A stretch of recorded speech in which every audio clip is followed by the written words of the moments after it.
അധമ വികാരങ്ങളെ നിയന്ത്രിക്കണമെന്ന് സ്വർഗം ഈ പ്രഭാതത്തിൽ ഓർമ്മിപ്പിക്കുകയാണ്. പ്രഭാഷകൻ 18:30. അധമ വികാരങ്ങൾക്ക് കീഴ്പ്പെടാതെ തൃഷ്ണ നിയന്ത്രിക്കുക. വികാരങ്ങൾ അതിൻ്റെ വഴിക്ക് അഴിച്ചുവിടാനുള്ളതല്ല, അതിന് നിയന്ത്രണം നടത്തണം.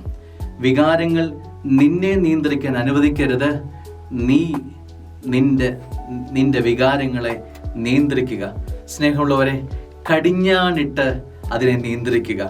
വികാരങ്ങളെ നിയന്ത്രിക്കുന്നവൻ അനുഗ്രഹീതനാണ്. സ്നേഹമുള്ളവരെ, വികാരങ്ങൾക്കൊത്തതുപോലെ നീങ്ങുന്നവൻ അപകടത്തിൽ ചെന്നെത്തും എന്ന് ഓർമ്മിക്കുക.